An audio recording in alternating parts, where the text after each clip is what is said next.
really an exciting time. I had a lot of energy and I loved it. Right. It happened to be in the world of TV.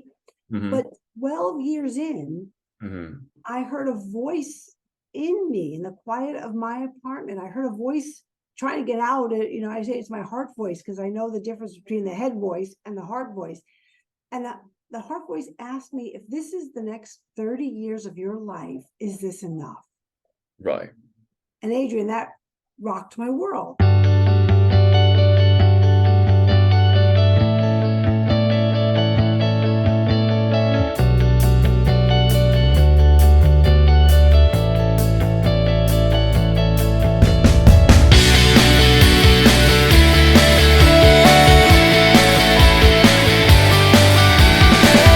Welcome to the Meaningful Jobs podcast season 2. I'm your host, Adrian, and today I'm extremely grateful to have Genevieve on our show, who has her own nonprofit called the Pajamas program, and is a professional speaker now. So how are you, Genevieve?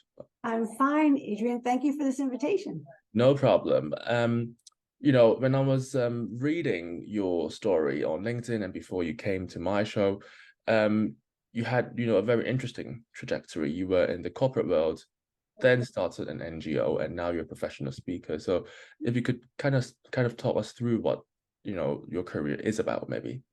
Yes, sure. I grew up thinking or hearing, get a good job, go to Yeah. college, get a good job, bills are no joke. Be Everybody's responsible, everybody's right? been through that. Yeah. Very, very similar to most people. And so that's what I did. And I wanted the status of being a high achieving New Yorker, Mm, workaholic. I just thought that was exciting. And that's what mm, success was. That's what I was told. And so I yeah. bought in, I believed it. Right. And I was successful and I worked, my tail off and I Mm, went up the corporate ladder. mm-hmm. And it was an exciting time. It was really an exciting time. I had a lot of energy and I loved it. Right. It happened to be in the world of TV.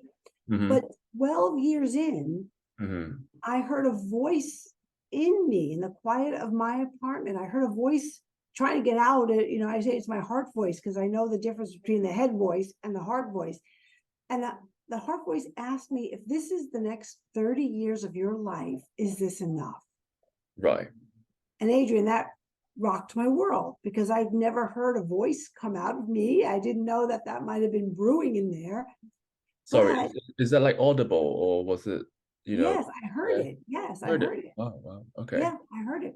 It's clear. Right. And I realized that it didn't mean anything when I just stopped and listened and repeated that question to myself. There wasn't any meaning to the 12 years that I put in, except it was fun. It was exciting, but it didn't go very deep. Right. And I realized that the whole that question came out of had to do with children. And I didn't have children. I chose to lead this, crazy status seeking career. Right. So I thought, how could I bring children to my life? Because I knew instinctively that was the hole in me. Right. Well, I said, well, I'm not in a position to have them right now. I'm not, that's probably not the best way, but I know I have something to give. So I started to call emergency shelters because I had seen news reports of police and social workers rescuing these children from awful, awful circumstances, as you probably can imagine and have read about too. Yeah. I called the emergency shelters. I asked if I could read to the children at night after work. And they welcomed me. They thought that was a nice idea. They would love that. Right. Right. I went in my business suit. I bought children's books. And here come the little children, very young, 5, 6, 7, 8, because it was an emergency shelter where the police took them from their home, which wasn't very homey, to safe quarters. And they sat down and I read stories to them. Now I could tell immediately, as anyone could tell, they were frightened, they were lonely, they did not have appropriate clothes, they were either soiled or tight, not comfortable at all. They could tell they'd been wearing them for too long. Right. The hygiene wasn't very good because this was a quick 24 hours a day shelter where they got the kids in and they assessed the situation. They tried to find the next stop for these kids. Right. So they were pretty raw. And I read to them week after week, different group of children every day. So one night, I wondered where they were going when I was going to leave, and they were going to sleep in another room. And when I went in that room, it was so bare, and the children were still so frightened. Some of them holding each other, sleeping in the same clothes, Right.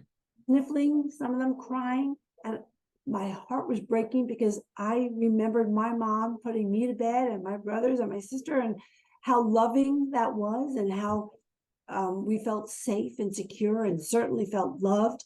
And we had pajamas on. That was a big part of it, right? The snacks, the milk and the cookies and pajamas. Right. And I asked if I could bring pajamas next time. I don't know why, Adrian, that's the sentence, that's the question. But I said, can I bring pajamas next time? And they said, that would be lovely. Right. So I bought books the next week in pajamas. And after I read, I started giving them out. And there was a little girl who was so afraid of me. She wouldn't take the pajamas. I had pretty pink pajamas. And I said, they're pink and you have purple shirt on. Her shirt was soiled and her clothes were tight. Her hair was messy in the pigtails. I tried to keep asking her, don't you want to feel them? You could have these pajamas. Don't you want your pajamas? And she was so afraid of me. She just said, no, no, no. And she kept backing off. And it really perplexed me. I didn't know why she was so afraid. Finally, she was the last one standing there with her staff person. The other kids had gone into that room with their pajamas. And I tried one more time. And I tried to get her to touch them. And I said, you can keep these. These are yours forever. You can wear them to sleep and tomorrow all day if you want to. And I said, don't you want your pajamas? And she whispered to me, what are pajamas? Right. And that was the moment that I knew change was coming. I knew personal change was coming in my life. I knew I had to do whatever I could. I knew this was wrong. And I just became obsessed with somehow finding a way to make this right in some small way. I wasn't planning to ask this, but after hearing your experience, having an audible voice, would you say it made you religious? I always believed in God. I was raised Roman Catholic, so I did and do believe in God. Right. I learned through the next 20 plus years, now 24 years, that there's a God, whether you call it God, universe, source, inner being, anything for God, that exists. That energy, that source exists, and it's our partner. Right. Especially when we are brave and honest enough to say, this is something I must do. This is me. This is my purpose. This is mine to do, my responsibility. I was given this. I was born with this. Yeah. I think that sort of wakes up all the forces that have been waiting to say, go, you'll see how much support you're going to get, not only from your fellow human beings, but invisible forces. Wow, amazing experience you've got. And before I dive deeper in how you set up your NGO, your experiences in NGO, could you rewind a little bit and tell us a little bit about how you first started in the corporate world, and what made it so exciting at first but faded away? Yes, sure.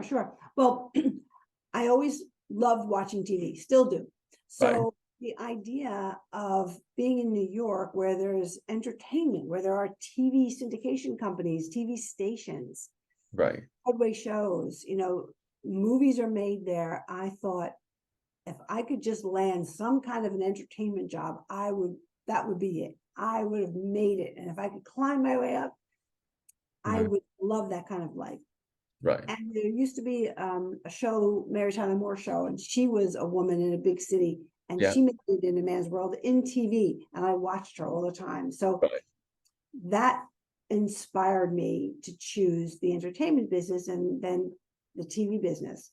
So I got an entry-level job, first in radio and then in TV, and I loved it, and it certainly was a very traditional job, you work your way up from assistant to the marketing department, to manager, to director, to vice president. It was very traditional in that way. It was respectable. It Right. was, decent money. It had all the earmarks of being a good job. So you climbed up to the VP level within like a decade, right? Which Yeah. is a pretty short period, actually. I don't know, but it felt long. Oh, it felt long. Well, but the number doesn't seem that big, but yeah, it might be different because you're the one experiencing that. Yeah. Yeah. And and it was an exciting time to be in the business, and I made some friends. Yeah. And I was making my parents proud. I was doing well, my peers thought, and we were all in it together. How fast can we get up there, and how much money could we make, and Yeah. what title could we get? That was how I was raised. Right. So you were actually enjoying, can I say, enjoying at least the first half or even the first 8 or 9 years of that. But Yes. Yeah. So, my question would be, at what time point does things suddenly change? You mentioned about having an audible voice, but before having that, did you have a sense of, maybe that perhaps, this isn't your whole life, maybe? No, I didn't know purpose. Nobody ever talked about purpose with me. No one ever said, think about what you are meant to do, what your job is here. Think about what you love that comes from you, what your responsibility is. That was never, now I teach that to students and to anybody who'll listen. Really go deep down and find out what is yours to do, more than just what you love, but what you feel you're born to do. And no, I had never thought about it. I just thought a good job, exciting job. Yeah. That's not fulfillment all the time. Well, so it was, so it's actually pretty dramatic because you were on this trajectory, everything looks good, but then all of a sudden you heard this voice and your world turned upside down. So can you walk us through what immediately happened when you heard that voice? Sure. And I think maybe, Adrian, because I was running so fast, maybe if I had taken a slower route or was a different type of personality, I would have had more downtime, and maybe that voice was trying to get out. Maybe something, I would have noticed something. Maybe if I surrounded myself with others who were living on purpose and feeling fulfilled, I would have seen the difference in me and them. But I was surrounded by the same type of personalities and the same drive. So I think that I just was going so fast and thinking it was all so good. Yeah. So when I sat down the first time with those kids in the shelter on the floor, I never felt that peace or that connection or grounded. And that struck me as very odd. It's almost like the world stopped. And I felt it, I remember. And I felt that quiet in me and that connection with these children who didn't even talk. I mean, they didn't speak to me. They just sat there bewildered as I read stories. But there was this connection. Now, I don't know if it's we have past lives. I don't know. I don't know if it's, my karma. I don't know about any of that. I just know I felt different deep down. Right. So, after you heard that voice, encountering these children, you had a really deep sense of peace. And I guess, that's when you decided to, start your NGO. So, was there like a transition period where you did both at once, or, what happened in I between? didn't know it was going to be a nonprofit. I did not have any clue. All I knew was I wanted to keep doing this. Right. And I thought I could do the job because I needed the money now. Those pajamas and books were costing me a lot because I was going crazy buying everything I could. Right. But I didn't tell anyone what I was doing because I had a feeling that was going to be a bigger part of my life than my career. And I didn't want to admit to anybody, and I didn't want to tell anybody because it sounded ridiculous to say, I think I'm going to quit my job. I don't know how I'm going to pay my mortgage, but I just want to give these kids pajamas because listen, they don't have them. They're going to sleep. They're going to have nightmares. That's not right. So I need to give them pajamas. It sounds ridiculous. And I said it to myself in my head, and I said, that sounds stupid because people are going to say, you're crazy. I'm going to have no support. I'm going to be embarrassed, all that. So I didn't tell anyone. I just kept doing it, kept doing it. One friend told me I was crazy when I confided in her, and that scared me from telling anybody else. Then I told this wonderful man in my life, and I was cringing, waiting, because, you know, he's going to have to decide if he was going to be on board or not. And I said, I have a feeling I'm not going to be wanting to continue to work at my job because I want to give these kids pajamas. And I feel this inner calling, whatever. And he said, go for it. So 24 years later, I've been happily married and my biggest supporter. But it took a while for me first to feel comfortable talking about it, to make peace with the fact that I had no idea how money was going to pay my mortgage, my bills, which were mine.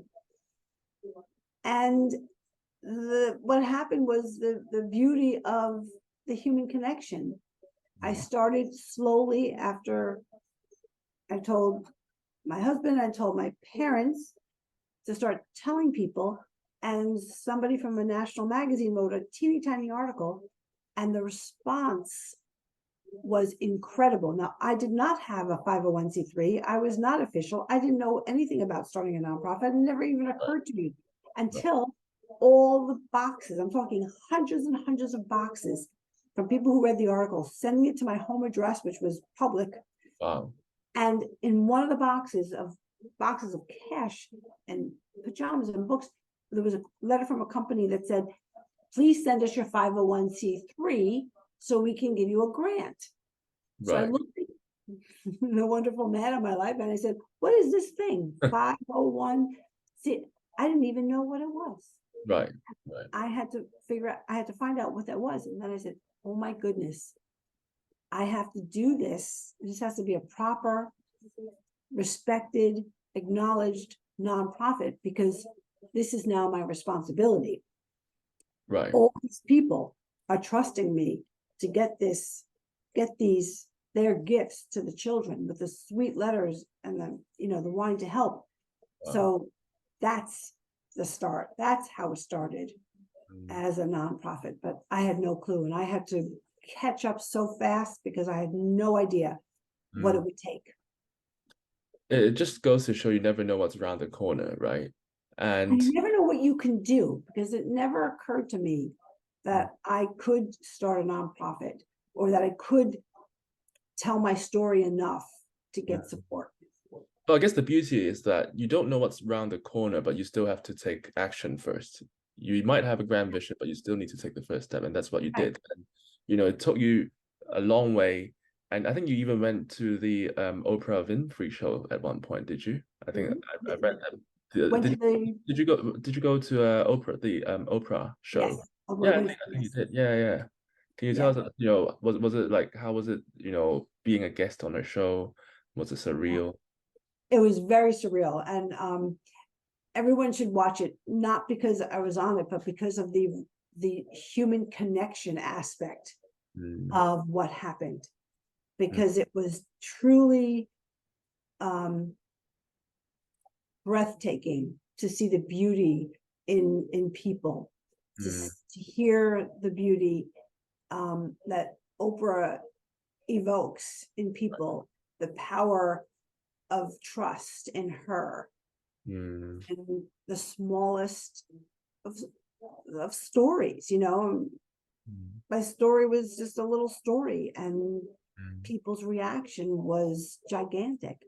And they aired it 3 times because they said that the viewer audience was writing in. They loved it because it was a beautiful example of the human connection and what we do together. You know, I always say it's not the power of one that changes things, it's the power of one another that moves mountains and moves people. Right. And that's an example. I guess she's not called the talk show queen for nothing, right? And You're right. I don't really follow her shows that often, but I probably should. Um, but did she invite you because of, directly because of your NGO, or was it, something else, or what did you talk about in the interview with her? Well, they told me that they called me because people were writing in about this lady starting this, not starting a nonprofit, but doing this. Yeah. And other people were following and helping me bring pajamas to the shelter. So I think that simple show of compassion touched her and touched the producers.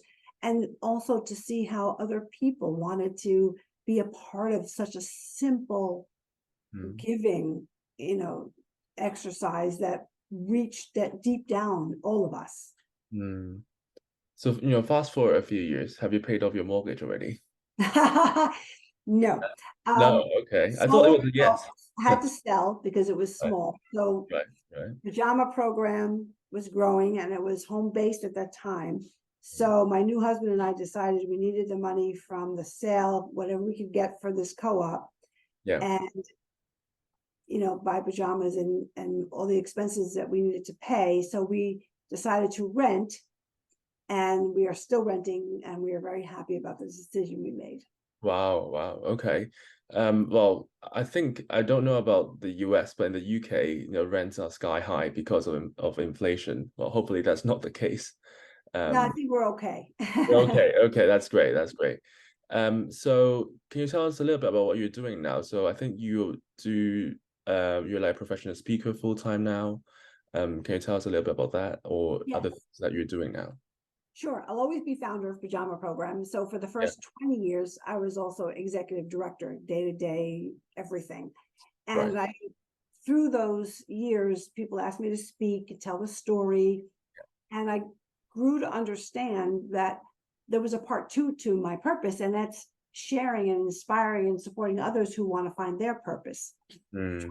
Show them how valuable and what a different life it can be if you take that chance and you follow that heart voice, because we Yeah. all have it, put it on the back burner, or we shut it up because we're not brave enough or ready, ready to do what we really want to do, what we feel we're meant to do. So I wanted to write a book. So after 20 years, passed the baton, we hired an executive director. I gave her my salary. And now my business and my income is speaking and inspiring people on finding and leading with purpose and leaving a legacy, Right. and sharing and supporting. So how do you do that now? So like, how do you inspire people to find their calling in life? Well, I think I got a little help from the pandemic, Right. because my book was due to come out during the pandemic, and there was something in me, since I told you about the universe helping. I Yeah. said, I have had universal help that's accompanied all the human connection help. I just think something good's going to come of my book coming out in the pandemic. I couldn't fight it anyway. That was the date. So it came out, and it's about purpose. So Yeah. it did well, and we got 5 awards. I got 5 awards for the book Wow. because it touched a chord in people who sort of, I feel like it was a near-death experience going through the pandemic. There were people not surviving it in our communities, in our families. We couldn't see the end of it at the beginning, and it was scary. Doctors and nurses were wearing, space suits, and you couldn't go and see Yeah. your loved ones in hospitals. What is that? Yeah. And I think it helped to bring awareness to changing what was not fulfilling us. What would you do if this was the last day on earth? That question became a real question. And I think people are in a place now where they can be inspired to make a move. They can be brave if they know the ups and downs. And I make a point in my book too. I tell them when it wasn't easy, and I tell them the fear and the crying and the losing sleep and the ups and downs. And I hope that that's supportive and comforting, so that when they're thinking about doing it, they don't think, oh, it's easy. Right. They think, wow, it's worth it. Well, yeah, the last point you made was extremely good, I thought. Sometimes it's human nature to take the easy way out, but if you do the difficult thing, but you can have a more fulfilled life, that's much more important. I think Um, we're seeing that now. We're feeling that now. yeah, so do you have I'm quite interested in like your client base. So like, do you have a particular target audience, target client base?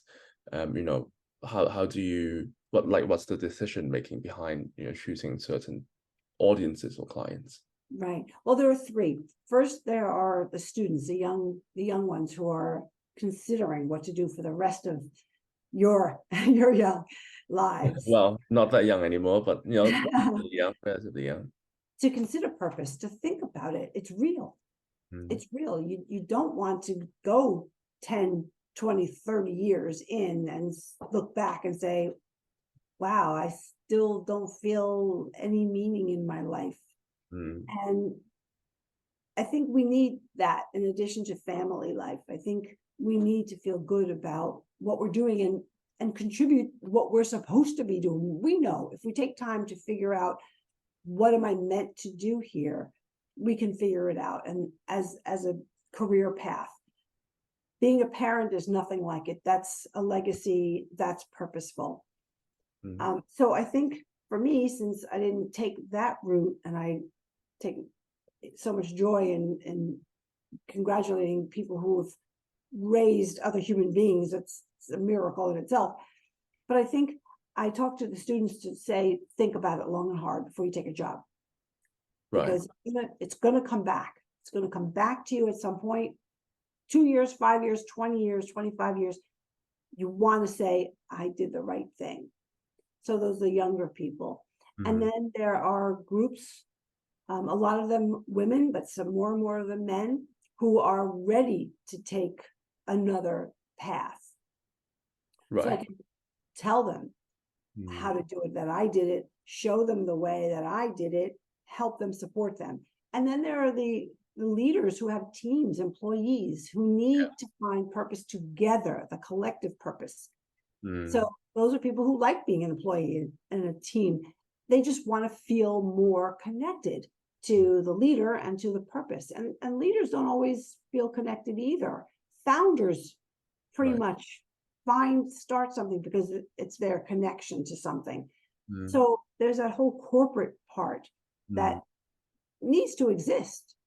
There's a great place for the corporate world. Mm. We need that.